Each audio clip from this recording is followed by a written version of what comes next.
Hello, my name is Daniel Hodap, and today we have another session with Gabriel Lugo. Hi, Gabriel. Hello, Daniel, everybody. Before we start, I wanted to thank you to everybody who joins these calls and allow me to share in friendship this material. I've been enjoying every session just to stand or sit here and read the material, listen to your comments, questions, and just build upon it. So thank you everybody for joining. And to those who are listening or watching on YouTube, feel free to join the Telegram group. Beautiful group, everybody. And yeah, you can also get into these calls. So I wanted to say that I feel the friendship, so I love it. Thank you. So yeah, so um, okay, so I like this improv. Tad is suggesting that I answer Joe's question. Good timing, so it can be on the recording. Joe, I think if I understood correctly, your question was about the dual activated bodies incarnating here if they are fourth density graduates already. Is that correct? Yeah. So all right, so my understanding is the following. According to the material and then my own speculation. According to the material, Ross says that those who are dual activated bodies, yes, are those that graduated from third to fourth density, and they decided instead of moving into fourth density in their own planet, they decided to come here to incarnate prior to the full transition into fourth density, or rather a third/fourth density planet, which is what we are. The reason is because they can accelerate the amount of catalyst that they can go through in this third density because of the amount of service that is it's needed here, and that will accelerate their process and progress actually in fourth density. So all dual activated bodies, as far as I know, they are, yes, incarnating here because they graduated. They're fourth density, but they decided to.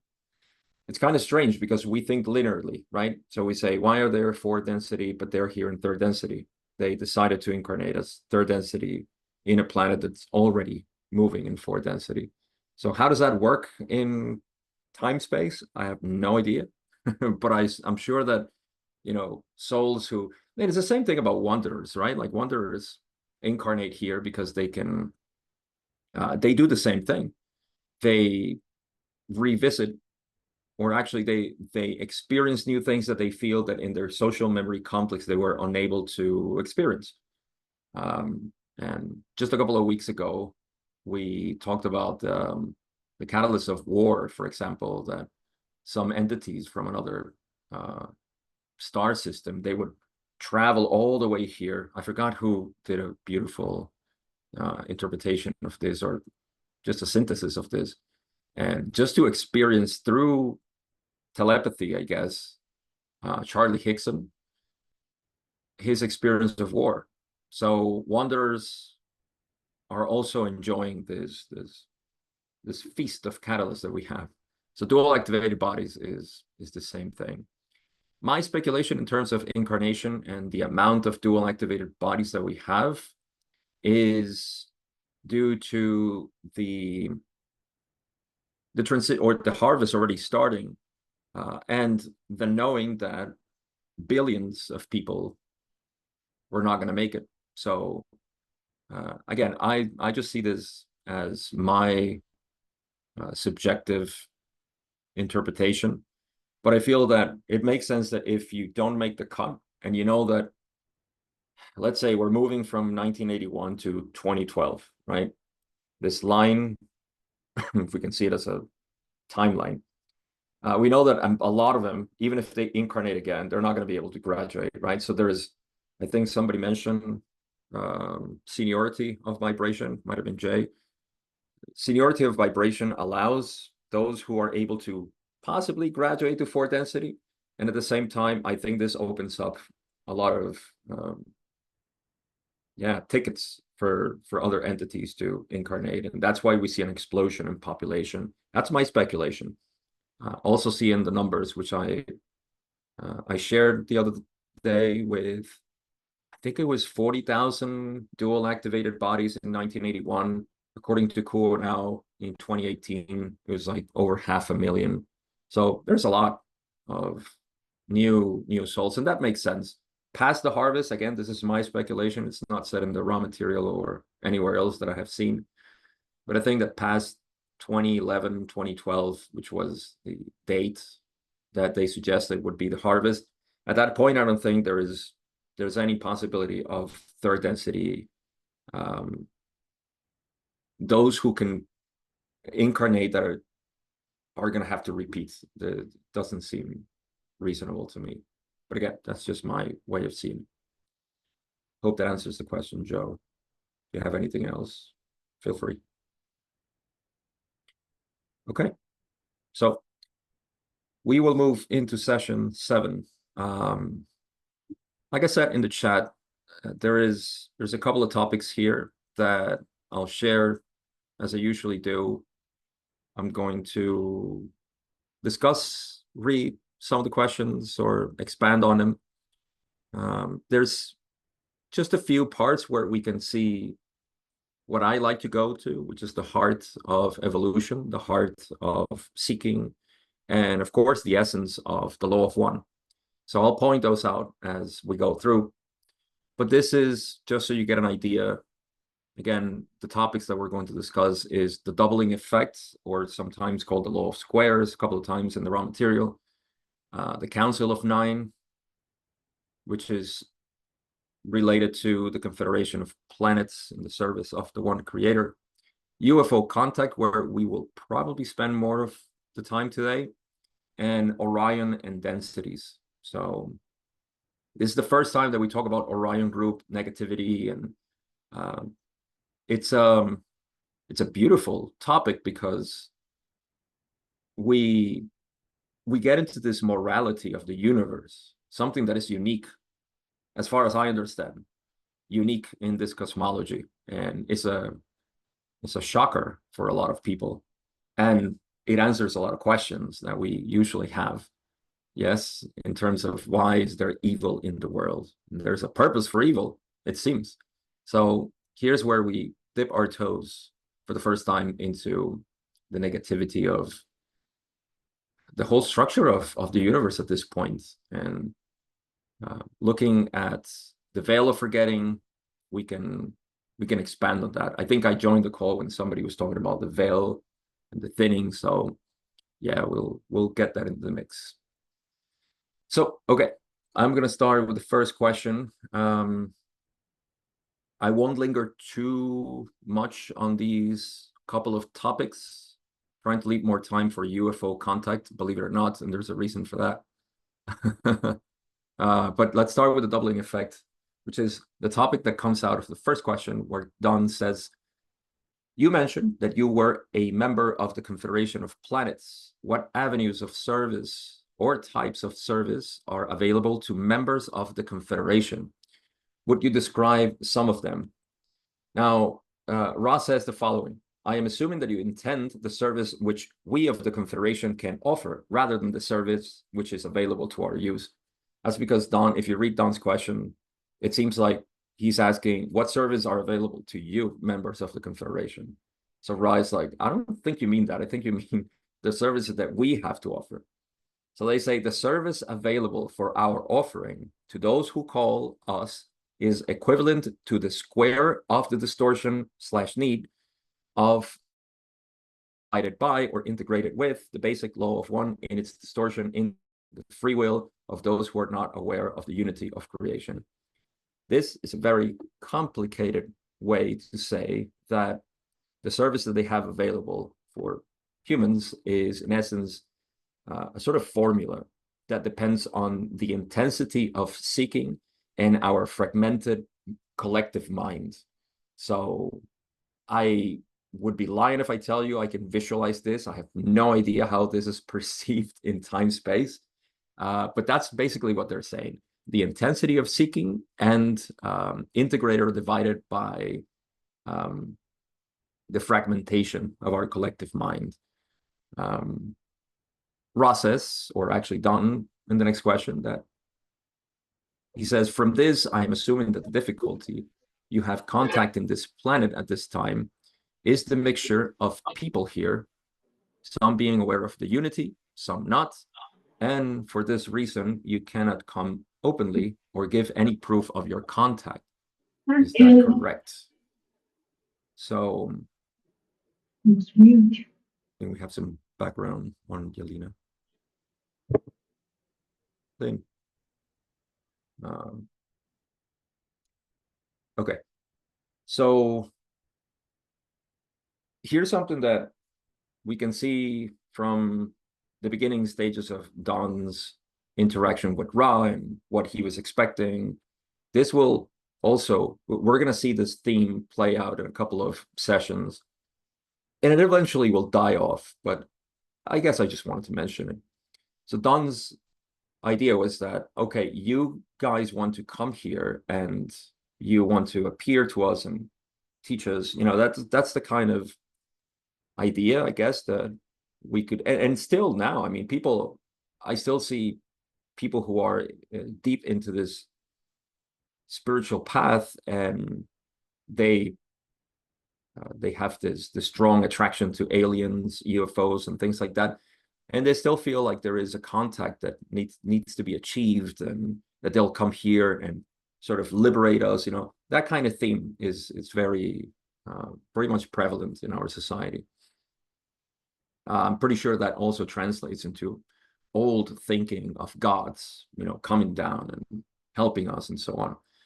So that's where Don is saying here, in a way, you know, you have some difficulty in contacting this planet, and that's the reason why you don't come openly and give proof of your contact. There's an element of truth here, but there is also the idea that they will come physically, and that's not the case. Their answer to this question is, as we just repeated through this instrument, we must integrate all of the portions of your social memory complex in its illusory disintegration form.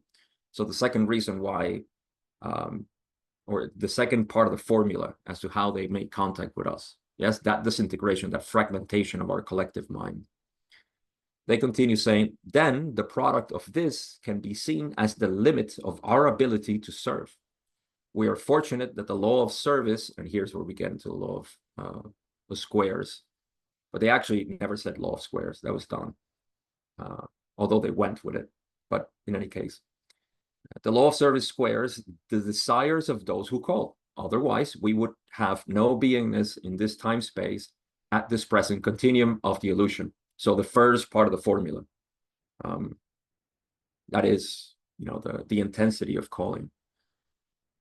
In short, you're basically correct. The thought of not being able is not a part of our basic thought form complex towards your people, but rather is a maximal consideration of what is possible. So it's a function of what is available. And the way I see, this is where it seems true that contact, or rather that we begin to interact with them more closely, let's say, is a function of how defragmented we are. Yes. There's a couple of more questions that will shine some more light on this, but we have to be a lot more integrated as a society that would begin to form the social memory complex of fourth density. And that allows, of course, you know, with such harmony and coherence, then communication with higher densities would be just a no-brainer at this point, because we're open to that communication. But I kind of see it as, Ra at some point said that we are third density. So if you look at the yellow, the spectrum of the chakras or densities, chakras would be a better word. our energy centers. We are in third density, meaning we're very bright on the yellow ray in this whole experiential continuum. We should be looking, let's say, upwards to the heart, right? Openness, love, compassion, and so on. However, Ra suggests at some point, session 30-something or 40-something, that instead we're looking downward as a collective, right, into the orange ray, meaning identity with self and other self. And so we are a little bit behind on this. It makes sense that we are, if we're unable still to communicate with each other as a collective, then trying to communicate with higher densities, it's like, no, you got to go through first grade first, right? So that's how I see it. And those are the two parts of the formula of contacting them. But no, they're not going to appear eventually as a sort of, mothership and save us all. Next questions.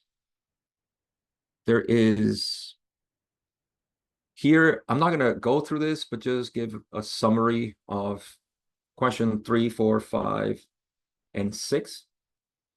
This is all to do with the squaring of the intensity.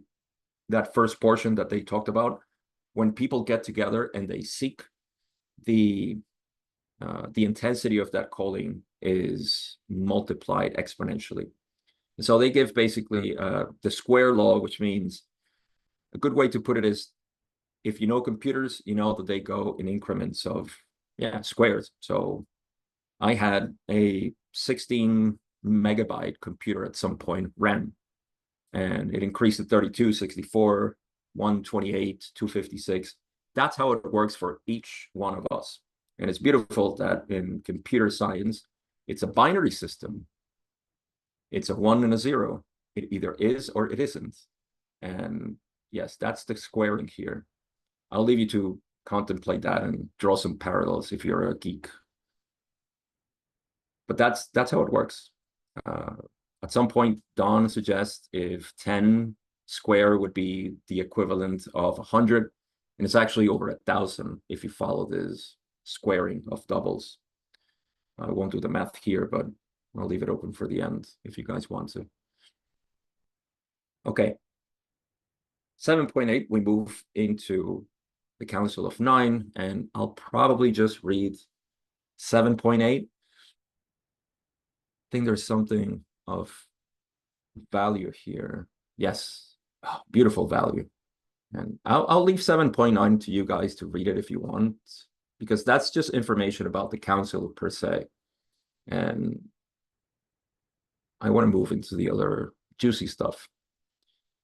I don't think there's much I can say from 7.9, but 7.8 kind of invites us into 7.9. So here, Don switches, and I think it's, so finishing the doubling of the call. We're talking about the calling system, like how we as seekers call upon this aid that is available in higher densities. And so he says, at what point would this calling be enough for you to openly come among the people on Earth? You see, he's thinking of the physical manifestation of them. How many entities on Earth would have to call the Confederation? And Ra doesn't even give a possibility. They say, we do not calculate the possibility of coming among your peoples by the numbers of calling, but by a consensus among the entire societal memory complex, which has become aware of the infinite consciousness of all things. This has been possible among your peoples only in isolated instances. I have no idea what this means, that last portion, that it has been possible. People can go on and imagine the best they can, or relate it to maybe, I don't know, Mayans or some of the Essenes in the East, who knows? But does that mean that the whole societal memory complex was able to be aware? Does that mean that it's a group? If they all seek intensely and have nothing else but just seek, and they'll be able to contact Ra this way? Maybe. Some tribes maybe have done it in other cases. We can speculate a lot here. The thing is that we don't know for sure. But again, they don't calculate the possibility, especially now. This is not the environment for that to happen. There needs to be a consensus among everybody. And we're a connected society now with the internet and everything, right? So by us being global, it makes it even more difficult. So yeah, that option's out the window. They finish saying, in the case wherein a social memory complex, which is servant of the creator, sees this situation and has an idea of the appropriate aid, which can only be done among your people, the social memory complex desiring this project lays it before the Council of Saturn. If it is approved, quarantine is lifted. So here they're just talking about how a social memory complex of the Confederation can actually do contacts, right? In the case where a social memory complex is servant of the creator and sees the situation, has an idea for the appropriate aid. These are missions, I think they call them in other sessions, which are sort of incursions for this contact, and that's what we're going to get a little bit into with the UFO contact.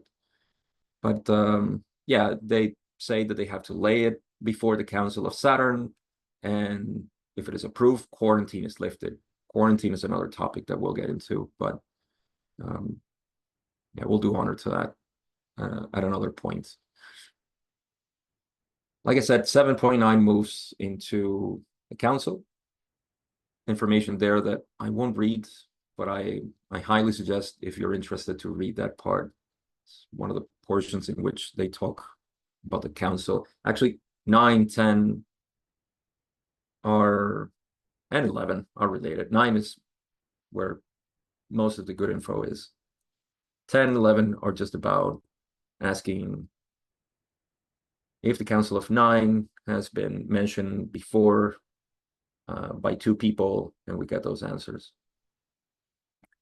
But 7.12 goes into UFO contact. That's where I wanted to get to, and I'll talk about that. Okay. So Don in question 12 says, I'm interested in the application of the law of one as it pertains to free will and what I would call the advertising done by UFO contact with the planets. That is, the Council has allowed the quarantine to be lifted many times over the past 30 years. This seems to me to be a form of advertising for what we are doing right now, so that more people will be awakened. Am I correct? Now, why do I give so much importance to this question in this session? Before I get into what Ra says, you see, Don was a very perceptive guy. I think everybody knows this, but here's where I at least say, well done, Don, well done.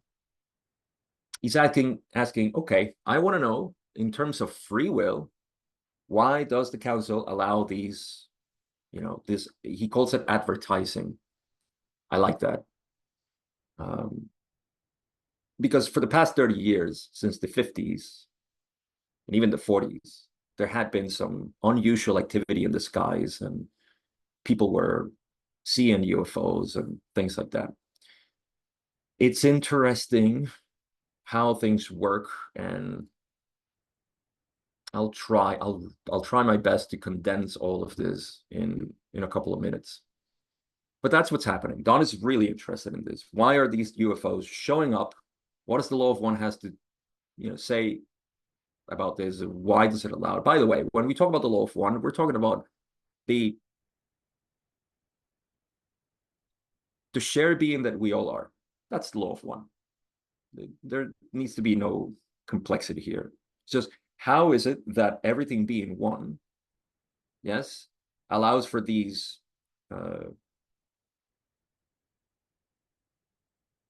let's go with our advertising, this messages, these showings. And it's a little murky why we have UFO sightings and contact and all of this. So I'll try to break it apart. But first, let's read what Ross says. Why is this happening? 1981, for 30 years or more, it's been a lot of this. Ross says, it will take a certain amount of untangling of conceptualization of your mental complex to reform your query into an appropriate response. Please bear with us. So yeah, you can see already the complexity that Ross thinking like, how do I answer this? There are many components here.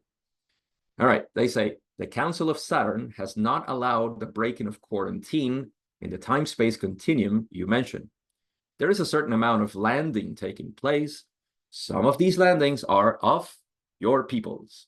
Some are of the entities known to you as the group of Orion. Big pause here. This is what it gets it all murky.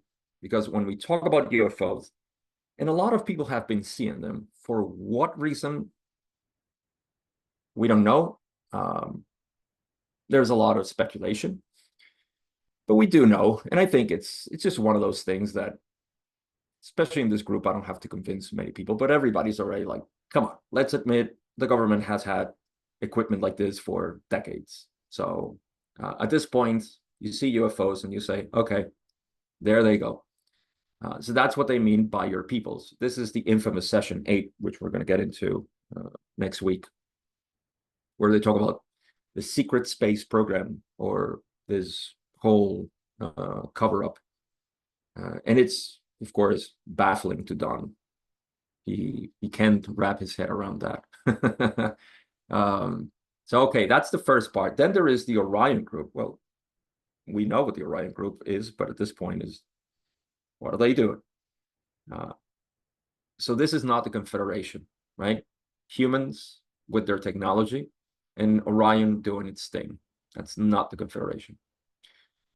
Now, they continue and say, secondly, there is permission granted not to break quarantine by dwelling among you, but to appear in thought form capacity for those who have eyes to see. See how we move from the unimportant sort of UFO to the actual contact. That's the Confederation's work. They're not breaking quarantine because they're not dwelling here. They're not doing anything, but actually they are inspiring. That's the whole purpose of UFO contact, and we should actually refine that word to Confederation contact through what? Thought form. So it's not a physical thing that's happening. It's a sensitivity that some people have to have a vision, to be touched by a higher intelligence, to be nudged by it. And they use the classic phrase, for those who have eyes to see. Now, this doesn't mean that if you haven't had contact that you don't have eyes to see. Confederation contact varies enormously. This is just one little portion. Bear that in mind. Questions, welcome, always. They move on and say, thirdly, you are correct in assuming that permission was granted at the time space in which your first nuclear device was developed and used for Confederation members. That's a little bit weird wording. It's almost like the Confederation used the nuclear device. There should be a comma at some point, I think. So let me reread this. You are correct in assuming that permission was granted at the time space in which your first nuclear device was developed, and what was used was the permission. The Confederation used the permission to minister unto your peoples in such a way as to cause mystery to occur. That's the key word here. This is what you mean by advertising, and it is correct. The mystery and unknown quality of the occurrences we are allowed to offer have the hoped-for intention of making your peoples aware of infinite possibility. When your peoples grasp infinity, then and only then can the gateway be open to the law of one. I would use interchangeable. Jay, I have a question on that, I think. Sí, señor. Yeah, the eyes to see thing that they said, didn't Jesus say that? And I don't know what. I just recall in the Bible, or maybe Jesus saying about the ears to hear and the eyes to see. Now, is that cryptic for something, or like are they being literal when they say that? It's a good question. I the way I see it is the way I see it is that okay, so if you're not seeking, you're not going to find, right? That doesn't mean that consciously you have to be seeking, but rather that your subconscious need to be primed for it. I think this is where a lot of people on this planet, they need to be, pat on the back and said, it's normal, relax, you're being cold. uh, so yeah, for those who have eyes to see, you don't have to have your third eye activated for this. Rather, it's just, a natural. People have had this sensitivity, since they were kids. So I see it as your mind complex is already experienced enough and actually has so much experience in higher densities that is permeable to this. Because of the veil and forgetting, and of course, what we are conditioned with, we can feel completely abnormal when having these contacts, which again, it's not UFO contact. If we take away the word UFO and just stay with contact, then contact is just a nudging of your own mind to say, hey, look at this. You're not separate. The mystery, right? So I see that the eyes to see, of course, Jesus said the same thing, What was Jesus doing? Jesus was talking about the realization of oneness. That has nothing to do with scriptures and, practices and so on. And so his speech was not about, okay, we're going to begin a new religion and these are the practices. He talked straight from self-realization. He spoke directly from pure knowledge. In essence, Jesus was a non-dual teacher. So when he spoke from there, he knew that not everybody was going to understand. And that's why he said, those who have ears to hear, right? I remember it in Spanish, and eyes to see. So I think in this case, yes, you have to listen and see, but he was referring to our subconscious mind. Does that make sense, Jay? It sure does. Thank you. Always a pleasure, brother. So again, I would suggest everybody to focus your attention in session 7 to this last paragraph where they explain it. You see, they use this permission by the council to nudge people. And some people have the tendency to want to see angels. In the past used to be angels. So let me say something that I owe to Austin Bridges in his presentation this last homecoming. He explained why the phenomenon of UFO sighting has now, it's a new phenomenon because our collective mind has moved from fairies, elves, gods, and the divine realm to technology. So in the past, we used to think of gods, fairies, this kind of etheric beings. A lot of people still see the world that way, but the vast majority of people have whose background? Lynn. You can hear Lynn's background.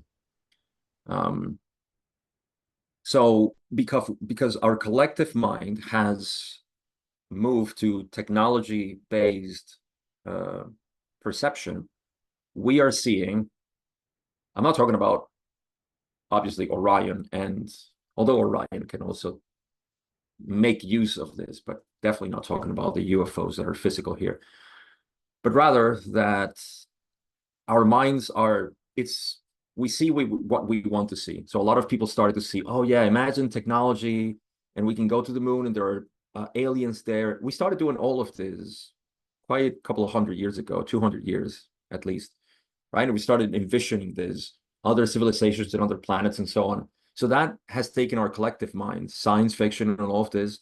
So what happens? Contact happens in that way. In the past, it used to be whatever mythology we created.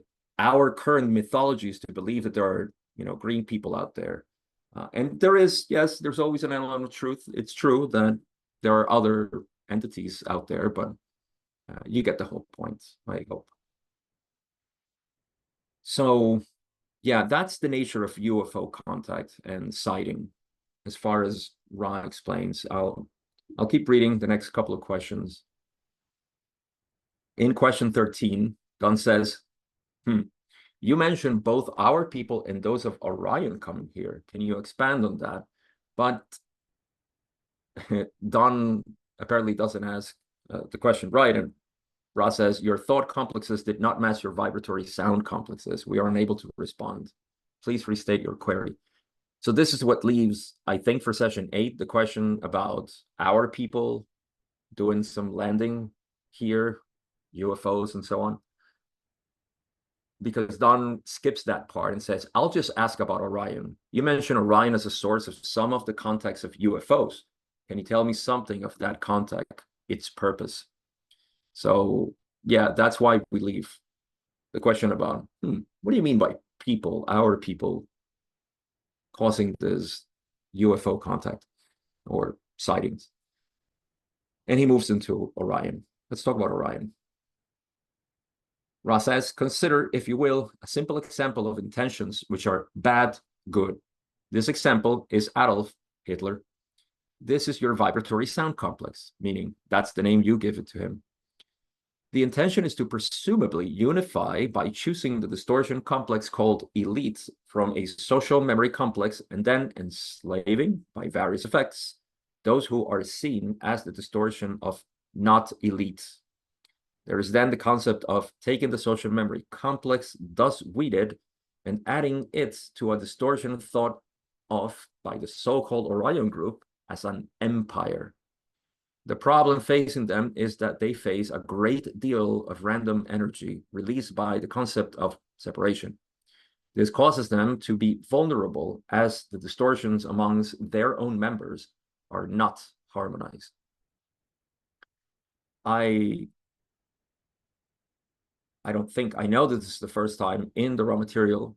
I think Don had some knowledge about the Orion group because of previous channeling. Remember that Don and Carla used to channel the Confederation for years at this point, and they must have known something about the Orion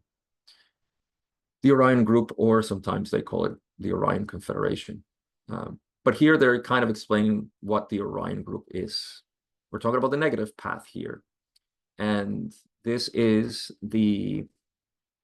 as they explain, I think most of you are pretty familiar with this, so I'll just give a quick summary of what this means. And we can always expand it. Don't feel, if you don't know about this, please just be open and let's share it, because this is the first time where we get into this controversial, it's not controversial, but it's shocking in the law of one, how we say, yes, negative beings, they can actually polarize so much that they can go and enjoy other densities. Because we always heard that, no, if you're bad, you go to hell and, you deserve your punishment. Here, no, you go, I mean, it looks like a very chaotic Ra saying it here, right? I don't think I want to be part of that. But yeah, it depends on how you see it. In the end, it's all one river moving back to the ocean. So it doesn't matter if it has, this amount of ions or not. It's just water. But what does this mean? Don is asking about this Orion sources of contacts, and Ra says, well, for you to understand this, look in your own experience how in the past, and not only Hitler, but others, they have tried to create these empires. What do? They conquer, they enslave, and they benefit from that, and they create structures, hierarchies. This is different from the understanding of truth, where it's not that we're equal, it's that there is no separation. So why would we even consider equality? There's no separation. That's a bigger morality there, a higher view than equality. Equality still says, well, me and you are separate, but we're equal. We're like the same thing. So yeah, when we buy into the convincing perception of separation, we move in that direction, and we're tempted by it because guess what? Reality is very convincing in this illusion. What happens? They move forward in the direction of negativity, which is a really difficult path, by the way. So, should I read this? Yeah, let's finish reading this. Don says here, what is the density of the Orion group? Yes, so this is Orion and the densities. That's the last part that we have for today. The density of Orion, as we know, is all of them, of course. Like the Confederation, says Ra, the densities of the mass consciousnesses, plural, consciousnesses which comprise that group are varied. There are a very few third density, a large number of fourth density, a similarly large number of fifth density, and take this with a grain of salt, because in future sessions, they say otherwise. So, and I actually think that the large number is fourth density. In fifth density, there are not so many. And if you have questions about that, I know it's a sort of deeper study of the Orion group, but yeah, I feel that they made a mistake here. Because like I said, in future sessions, they say otherwise. They say there's a limited amount of very few fifth density social memory complexes. But continuing on, they say, and very few sixth density entities comprising this organization. So it seems to me like the vast majority are fourth density. This is how I see the structure of Orion. It makes sense when we look at the structure requisites of every density. In third density, very little, because it's very difficult to subjugate a whole world. But those who do it, they start to build, obviously, the negative fourth density. Fourth density is, of course, the majority, because those are the ones that are, for example, here we've had, at least that we know from the raw material, 3 graduates into negative density. Well, guess what? They're not going into negative fourth density. They didn't come here. They went to another planet. So it seems like, in my view, from the cosmology, from the galaxy itself, who knows, the capacity of traveling might have to do with the archetypical mind, but I'm getting too deep now. The point is that when they move, they have to move away from mixed planets. Please, someone stop me from talking too much. But mixed planet harvest means, and I think this is like 30% of the planets, those who are graduating into negative for density, they can't stay in mixed planets. They have to move to another. So it's almost like these negative planets, they're recruiting a lot of fourth density. Yes, that's forming the social memory complex of the negative polarity. And from there, they have to move into fifth density. Once they move into fifth density, there is no need to maintain yourself in a social memory complex. Guess what? It's very, very obvious that a negative entity would say, well, I don't need you anymore. I'm going on my way, and I'm just going to dominate other third, fourth density groups. It's easier for me. So I think there are not many fifth density negative Orion social memory complexes. Moving on, they say their numbers, the Orion group, are perhaps 1/10 hours at one point in the space-time continuum, as the problem of spiritual entropy causes them to experience constant disintegration of their social memory complexes. Their power is the same as ours. The law of one blinks neither at the light or the darkness, but is available for service to others and service to self. However, service to others results in a service to self, thus preserving and further harmonizing the distortions of those entities seeking intelligent infinity through these disciplines. There's a lot to take out of here, but I'll just do a quick review. For the reason that I explained, that negative entities, of course, they just care about, I mean, their whole philosophy is separation, right? So they're not loyal, let's say, to the group. And obviously, you know, their tactic is to manipulate and coerce that sort of behavior. We can see this in corporations and other institutions where it's a fight, you know, for survival. Nobody cares about the other, and it's just about yourself.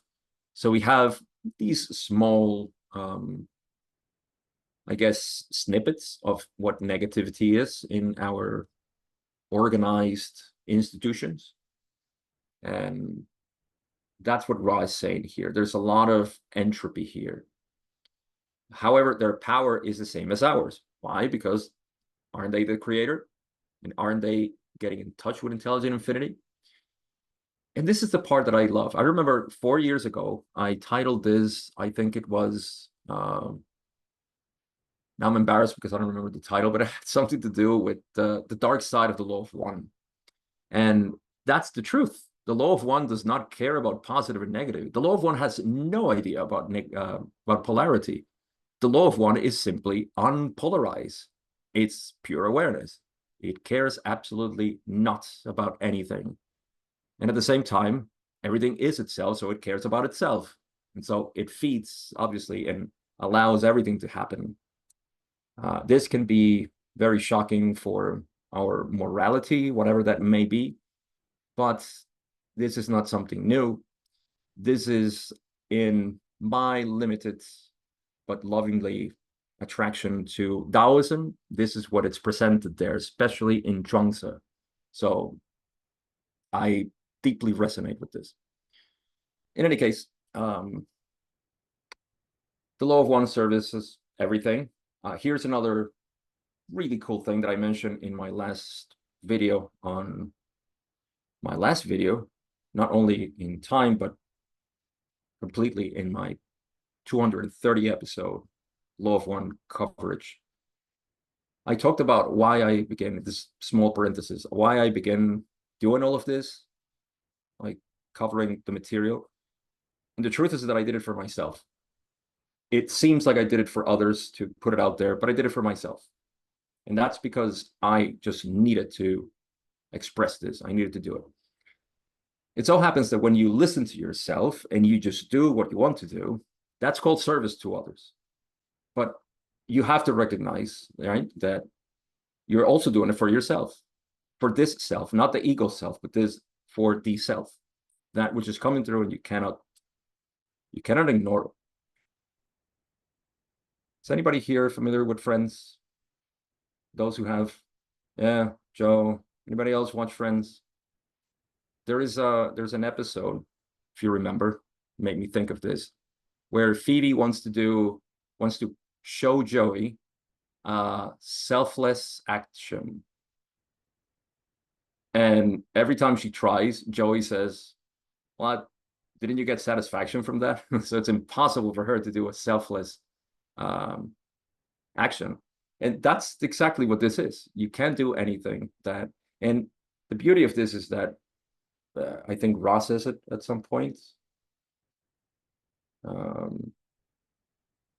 don't know if they say it here, but yes, it's more powerful. Service to others, it's also service to self, and that increases the power of this path. In any case, I'll move on to the next two paragraphs. They say, those seeking intelligent infinity through the use of service to self create the same amounts of power. There it is. Again, those seeking intelligent infinity through the use of service to self create the same amount of power, but as we said, have constant difficulty because of the concept of separation, which is implicit in the manifestations of the service to self, which involve power over others. That's where they, Rosas is here. This weakens and eventually disintegrates the energy collected by such mind, body, spirit complexes, we call the Orion group, and the social memory complexes, which comprise the Orion group. Finally, they say, it should be noted, carefully pondered, and accepted that the law of one is available to any social memory complex which has decided to strive together for any seeking of purpose, be it service to others or service to self. The laws, which are the primal distortions of the law of one, then are placed into operation, and the illusion of space-time is used as a medium for the development of the results of those choices freely made. Thus all entities learn is a good one here. All entities learn, no matter what they seek.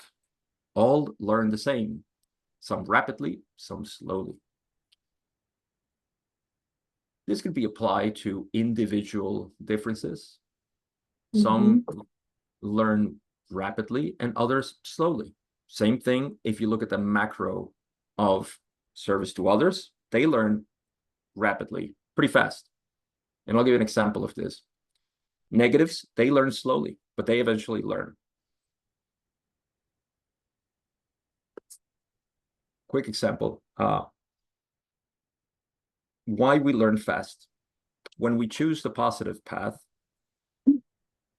there is no such thing as positive, right? That's reconciled in sixth density as no polarity.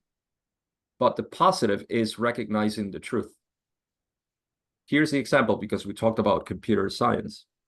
When we look at something, right, all you're looking at is ones. You never see a zero. Yeah? So, because a zero means that it's not. And so, thanks to that, we get the impression or the illusion of computer technology. So it's a 1 and a 0. Same thing here. When looking at separation, you're looking at a 0 that doesn't exist.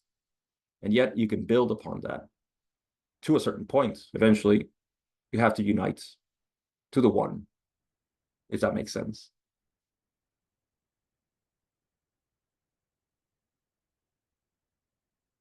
All right. I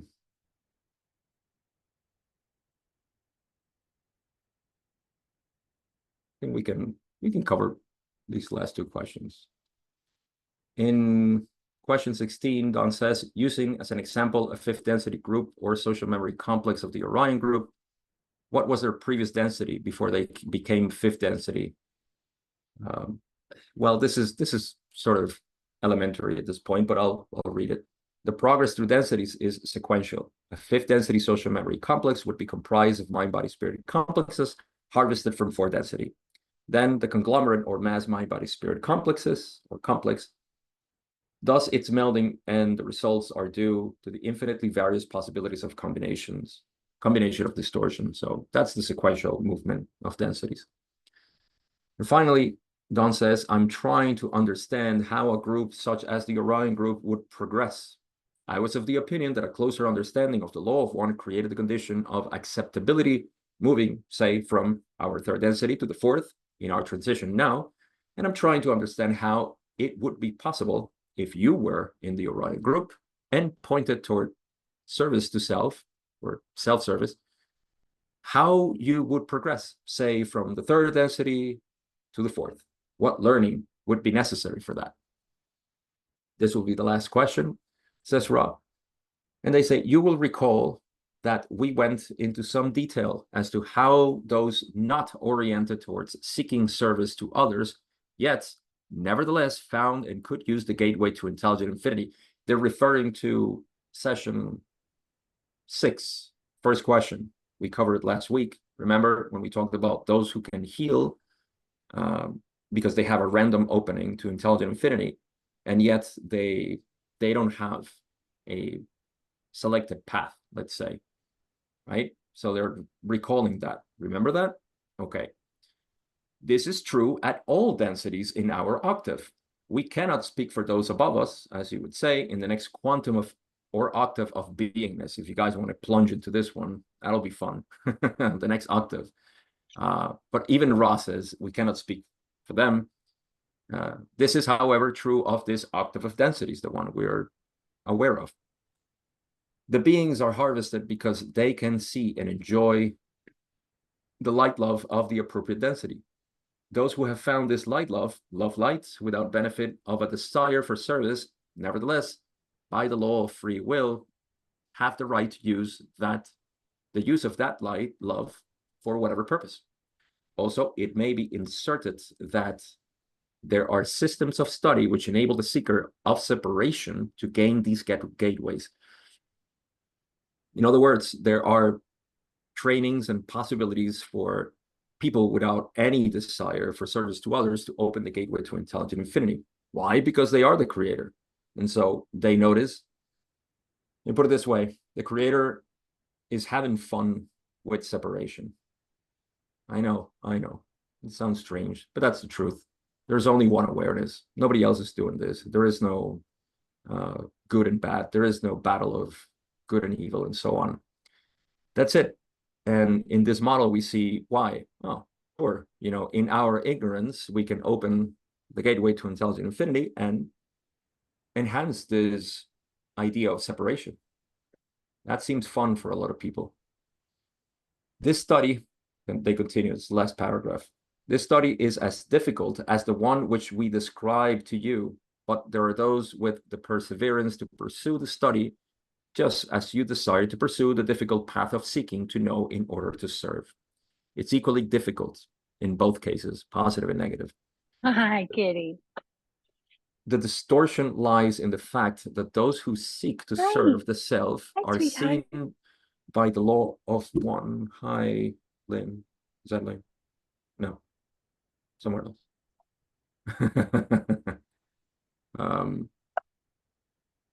The distortion lies in the fact that those who seek to serve the self are Oh, that seen was by me. the law. I didn't know I was unmuted.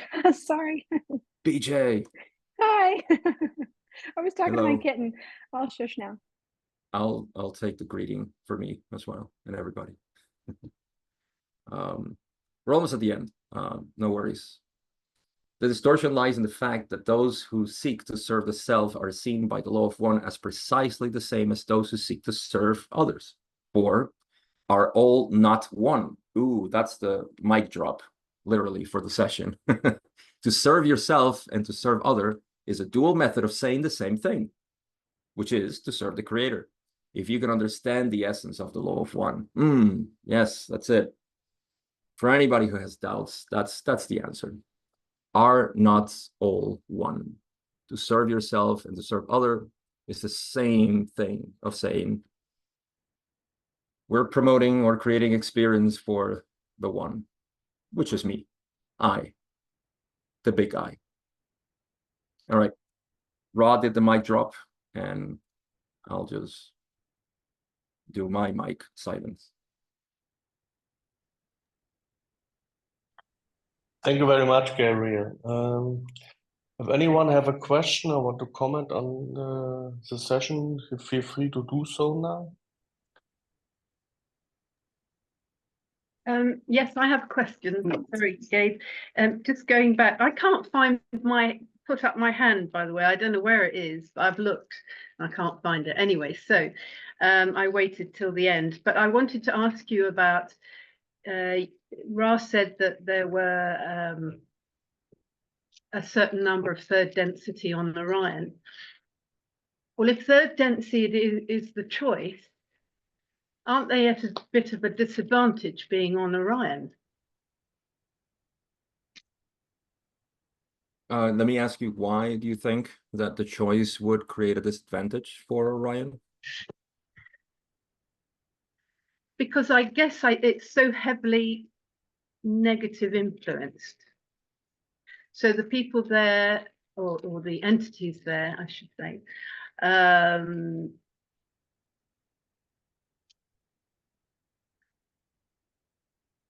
don't know. I mean, I thought it, because what they're saying, or what I'm assuming is that they're already negative entities. But what I'm getting from you is that they haven't made the choice, even though they're on a negatively orientated planet. Wouldn't it be harder for them? Oh, they made the choice. They chose separation. Well, if they've made the choice, then why didn't they graduate to fourth density? They're doing it, and they are. So Right. there's Okay. there's a point that you're getting at, which I don't know if that's the suggested part of your question also when you say that it's difficult. It seems to reflect that in the numbers that Ra gives about harvest. If we grab all the planets that are third density and how they're harvesting, we get a 60-30-10 division, 60% being positive, 30% being mixed, 10% if memory serves. 10% would be negative. So there seems to be a difficulty.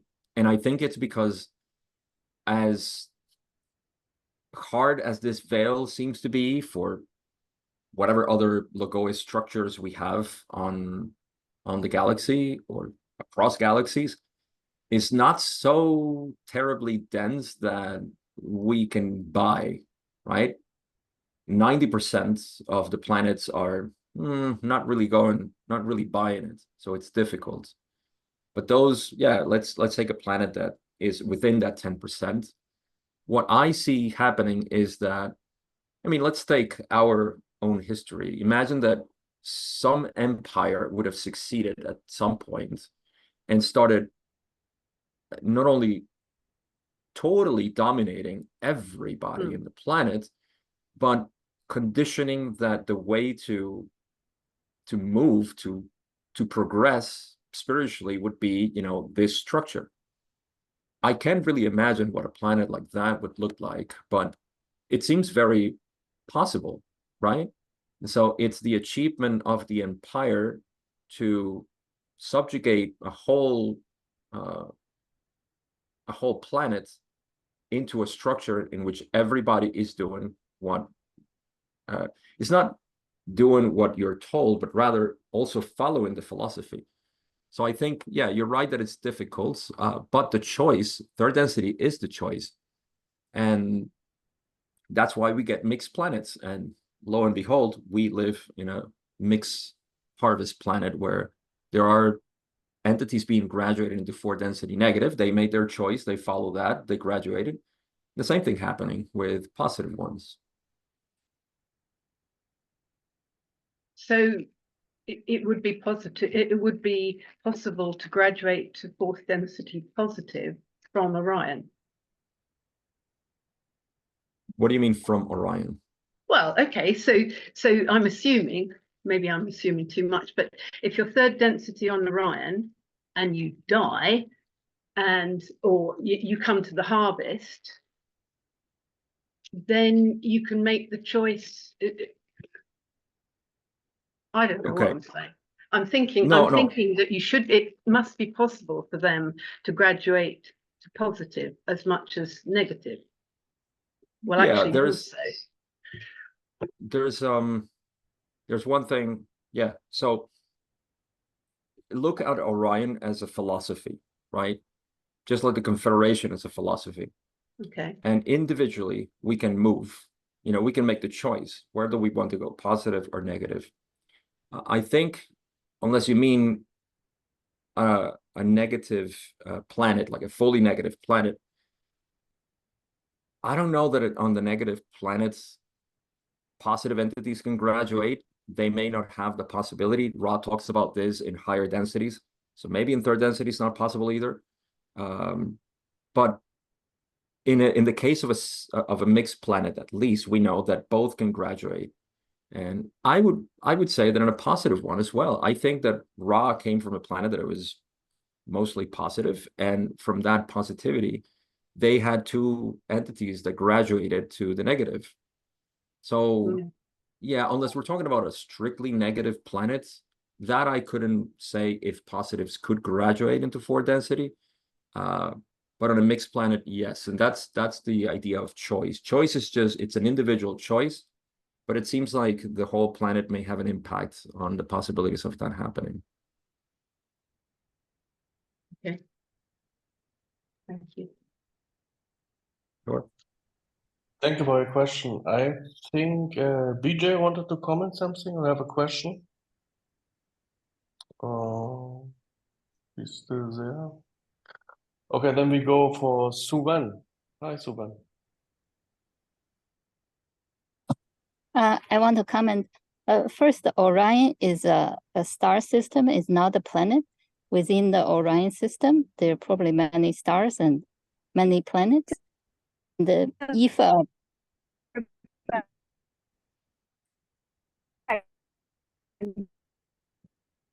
can you hear me?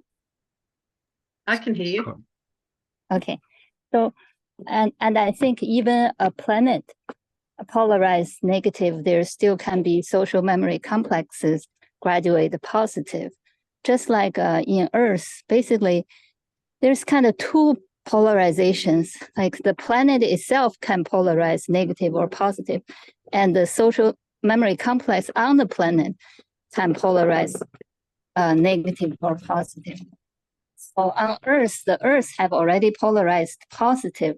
So anyone on Earth, if they polarize negative, they're not going to stay on Earth. They have to go find a negative planet for the next density. So same would be for a negative polarized planet, then anyone polarized positive on that planet have to go find a different planet that's positively polarized. That is my understanding. And I also want to comment on Gabriel's saying that polarized negative is more slow, or the path, negative path is more slow and difficult. I think that can be said maybe in general, but to me, I also feel for the people on the top of the pyramid in the STS structure, to them, the draw is it actually can help them move faster. For example, Genghis Khan, those three people, they already graduate to force density. Well, if you want to graduate force density positive, most people, even those already graduated, they're waiting for more and more people to graduate together to form a social memory complex. But for people are separating, they will say, hey, I can already go higher. I don't want to wait. So this is the faster path. But of course, if you're at the bottom of the pyramid in the force, in the STS structure, then yeah, you may actually end up very slow. So just my comment. Thank you. Thank you, Suvan. Make a lot of sense to me. Gabriel, you want Thank to you. comment So- on it? Yep, go ahead. Yeah, one comment in terms of I don't know if this is what you suggested, Sue, but for people to graduate independently, positive or negative, there's no need to wait for the social memory complex itself. We have instances, of course, in the past of many positive beings graduating to fourth density positive. Again, this is all according to Ra. And the thing is that the desire to service is so strong that they reincarnate here to help everybody else. So the difference is not in the capacity to move to fourth density, to graduate, but rather, do you want to stay and help? And obviously on the negative path, what they say is, screw you, I'm out. I'm going to another planet where I can begin my work. Whereas in the positive, it's cooperation. So in the graduation per se, I don't see that there is a need for the social memory complex to form, although they obviously want to move to that. But you can just see the distinction here between the negative saying, well, I'm out, I owe nothing to anybody here, I'm going to my four density planets, and the positive saying, well, I graduated, but no, I want to go help.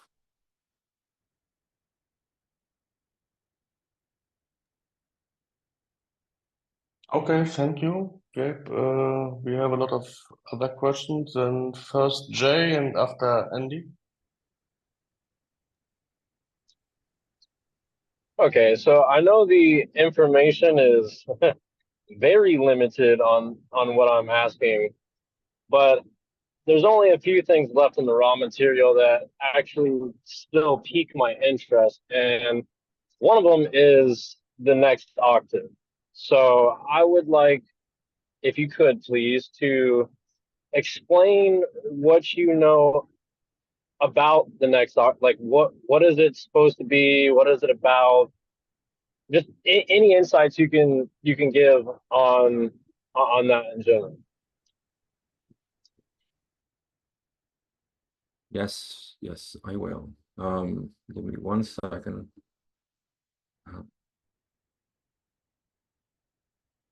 There it is then.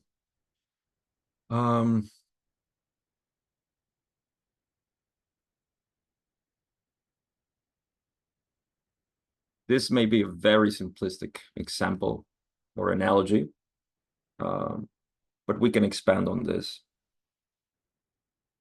In a couple of sessions, Ross says that they have no idea what's going on the other octave, but they know of its existence. So that's interesting. How can we possibly imagine another octave? We can't. We can know of its existence, but we don't know what the next octave is about. Look at your mind and see how you have seemingly separate thoughts, right? Thoughts appear, and they have their own, they have their own theme, their own backstory, right? And then another one pops up. If you can look at them as octaves, right? What's the space in between them? The awareness between these thoughts is the creator. The difference between these thoughts, if this thought wanted to understand this thought, then there would be a difficulty. So this also, and this is the whole idea of multiverses, I think. The idea that more things can be happening simultaneously. Well, true simultaneity is the fact that there is only eternity and everything is happening in the same place at the same time, or rather, there's no place and time in this space. So that's how I see the other octave. It's just another thought. And doesn't Ra say the same thing about this octave? What is this octave? A thought of the creator. So we can play with that with our own minds and knowing that how many thoughts do we have in one day? How are they related? And if they could try to understand each other, assuming that they have a sort of separate existence, is there any benefit to merge these thoughts other than to see the connection between them, which is you and your mind? So we also see that one thought or one octave seems to be helping the other. Ron suggests this.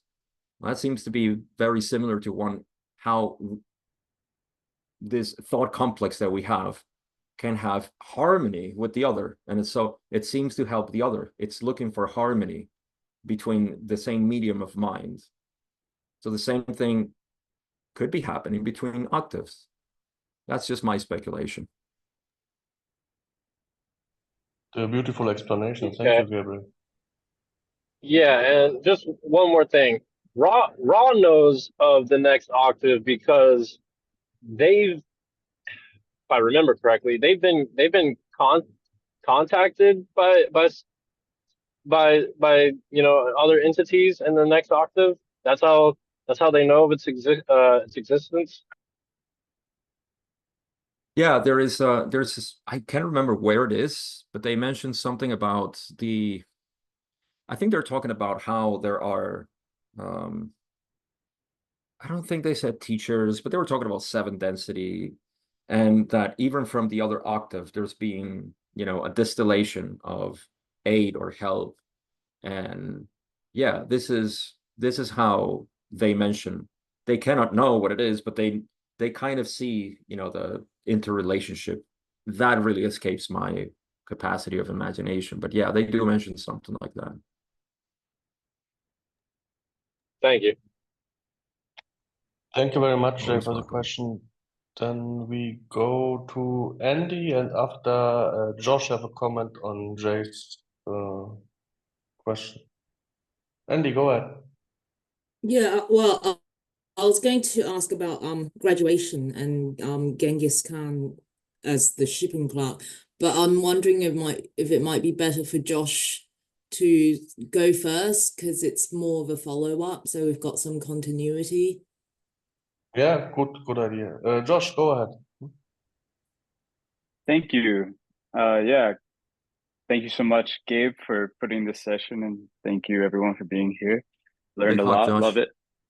Yes, yes. It's so interesting, coincidental, your question, Jay, I think it was.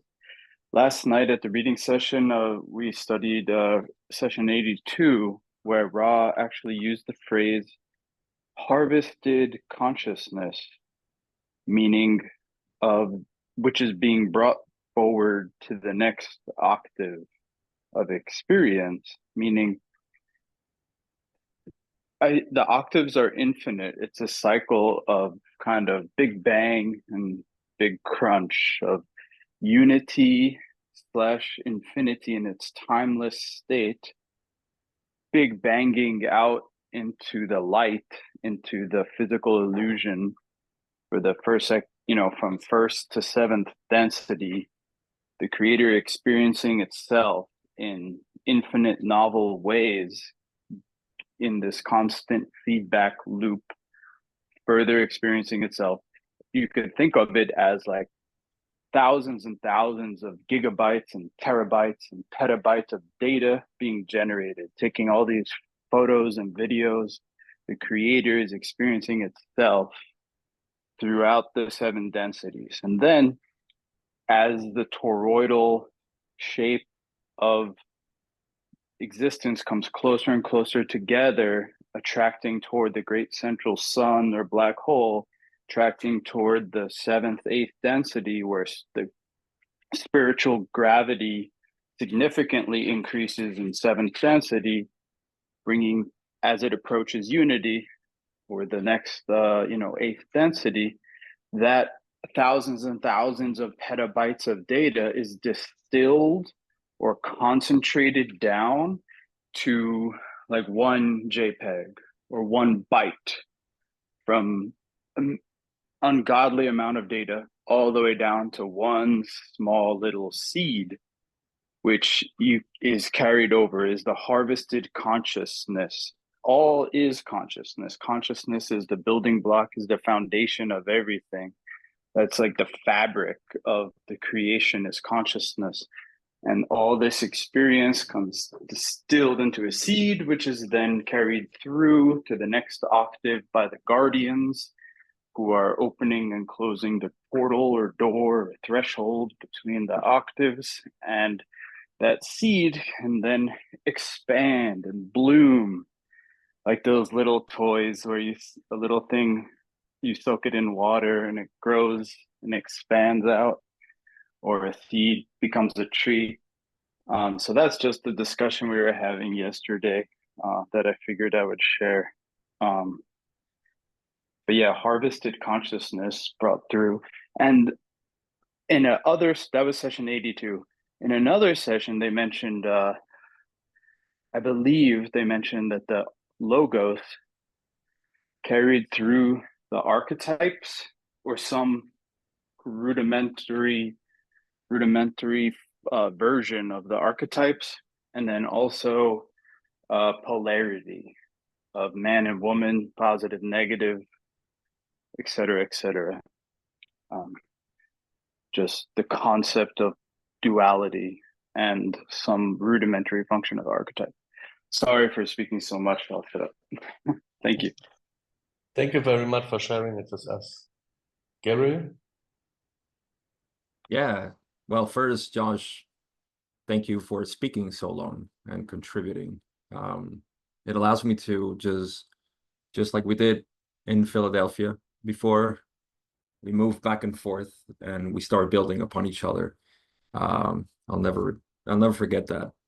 So yeah, that's the point that I want to take for everybody to contemplate, is what Ra/Josh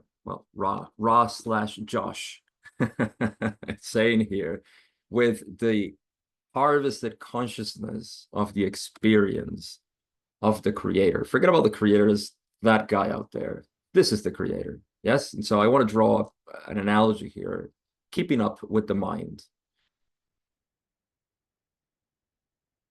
You're all the creator.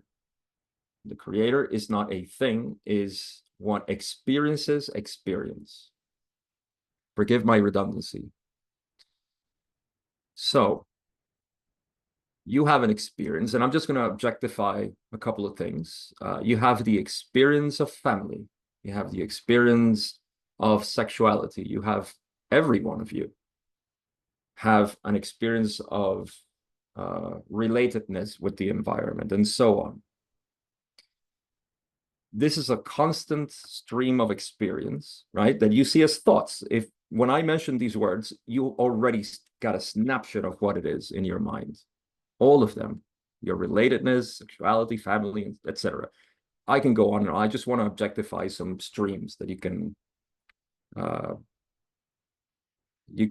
see that it's already having an impact, and you're saying, yes, I know what that means in my life. Now, consider that an octave of experience. Like I said before, thoughts, they can be seen as octaves. Now, I wanted to see the streams. They're constantly upgrading them, right? You're constantly, the more you experience and the more you go into that, these are all providing a sort of feedback to who? To you, the creator, the experiencer of the experience, whatever that may be. So you are, in a way, and I'll use this word, I don't know if it's appropriate, but crystallizing your experience. That's the seed of consciousness that, to me, Josh is talking about. And it's happening holographically across all of our minds, all of the octaves, all of the social memory complexes, etc. These are streams of experience. And again, I just use a very limited analogy here with thoughts, because I wanted to relate to this and to see that these octaves are not separated, but are actually a seed, like Josh said, that it's blooming in each and one of us. And so we are, as the creator, experiencing the experience of whatever this is. And all of us have distinctive lines and streams of experience. Yeah. There is no good or bad. There's just experience. And that's how I see how they relate. Now, you would say, well, what does that have? My relatedness with the environment has to do with, my family. A lot.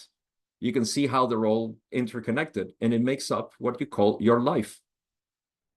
Now, I leave you to play with your imagination as to see how infinity is having an infinite amount of experiences, and they're all just being part of this interplay of exploring infinity. Thank you, Gabriel. So we're coming to the last comment, last question from Andy today. Hi, Andy. Hi. Yeah, I was just wondering about progression in the negative polarity, because like Ra mentioned that Genghis Khan eventually, when he graduated, became like a shipping clerk in fourth density, and it's like, like after all that cruelty and domination and all that immense effort, he then goes and becomes a shipping clerk.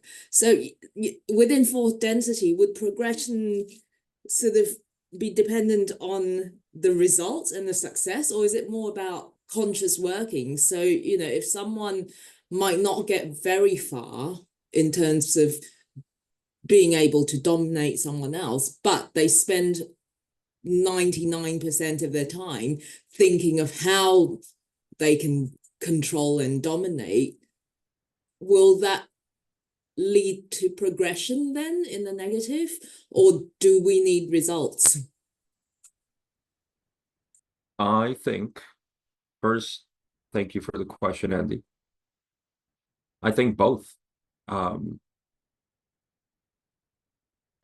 I mean, it makes sense to me, and I don't know this from the material. I've never considered this much. I just have a couple of memories that date back to when the earlier sessions, which is where we talk about this, a couple of years ago. But it makes sense to me that a third density experience, I won't even call it entity, but a third density experience that is polarized in the negative, when it moves into a higher more abundant, rich environment of experience, which we call fourth density. Because of its lack of experience, it needs to go and progress. So I'm not yes, I would say that the experience gathered here helps a bit more, and this can be catapulted somehow. I don't know how much, but I think both of your assumptions are correct in terms of how you have to start. Yeah, especially in a hierarchy. It's like, I don't know, you came from a small corporation and you became, the CEO, but now you want to go into a bigger one. You're going to have to start at the bottom, right? Or at least at some portion, depending on your experience. And yes, you need to, now you're in a bigger corporation, massive departments and so on. So you have to move and learn and control all of these departments to move up. So I think that's what my intuition tells me. And the thing is that because there is so much entropy in this view of reality, because they're still progressing the social memory complex as seemingly separated entity, they would have to, do a lot of work individually. I don't know how that reflects really in reality, but a couple of notes that we'll get into in the future. 20% of negative entities in fourth density actually seem to transition into positive. So fourth density negative loses about 20% of its members into the positive because they see truth at some point. Maybe they give up. It's like the corporate dropouts, if you will. And the other thing is that in fifth density, they graduate into fifth density, and that's where they say, which I mentioned here in the session, they say, I don't need you anymore because I can move in fifth density by myself. And it seems like the majority of them do that. So yeah, I hope that gives a little bit of more light to your question. And I would say both things. Yeah, thank you. Actually, yeah, what you said makes sense. I guess the more conscious working they put into it, the more practice they have, then the more success they're likely to have as well. Thank you. Mm-hmm. Thank you for your question, Andy. Okay, we will give a last short comment to Josh. I just wanted to share a thought to Andy's question. I think in addition to what everyone's just shared, I think strength of will or discipline of personality, how furious and unrelenting is Genghis Khan? My understanding in fourth density negative, it's dog eat dog world, every man for himself. I'm trying to climb, I'm trying to, overthrow my boss to become general of the military. I get a sense it's like that in this structure. It's a big competition for the top. So I think part of it is what you said, but also when he gets there, how bold and how much power does he exert over the rulers or over his higher ups to take their spot or kill them or murder them or whatever, or enslave their own boss. That kind of thing came to mind. That's all. Sorry. Thank you very much, George. Yeah, Gabriel, I would like to give us some closing words on that very wonderful and deep session today. Sure. And you know where I'm going to, Dan. I suggested that in question 12, you go to the last paragraph where they explained that the purpose, the intention of this contact, which we're not going to call UFO. UFO is just the form in which this contact appears to our minds.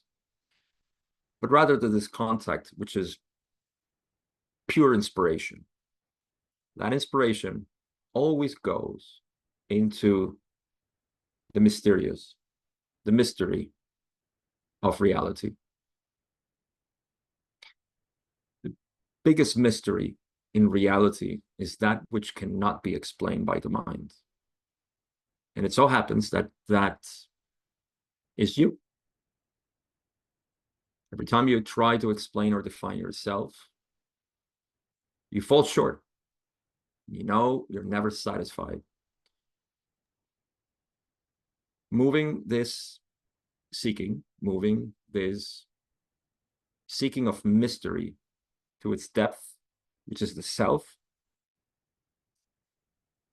needs to bring the mind to an end, which means simply no more seeking. And at that moment, we're resting in the mysterious one, in ourselves.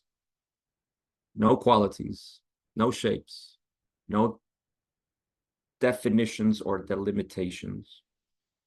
There is just pure self. All of their advertising, all of their suggestions, all inspirations point in the same direction. And the thing here is not to do a one-way trip and never to return.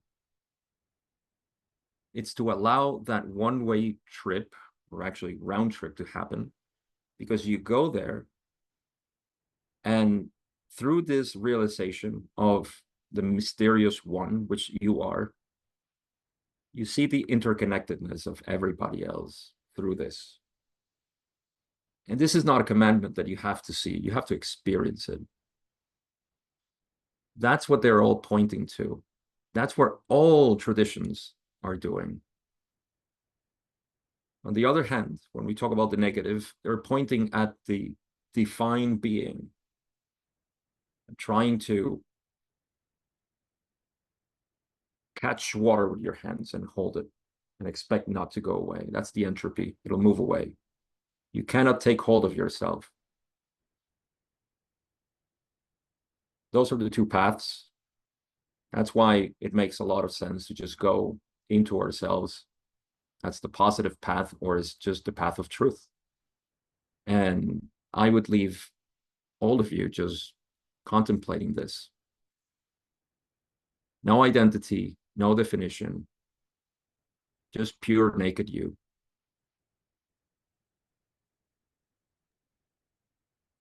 Thank you very much, Gary. Beautiful words at the end of the session. Thank you very much.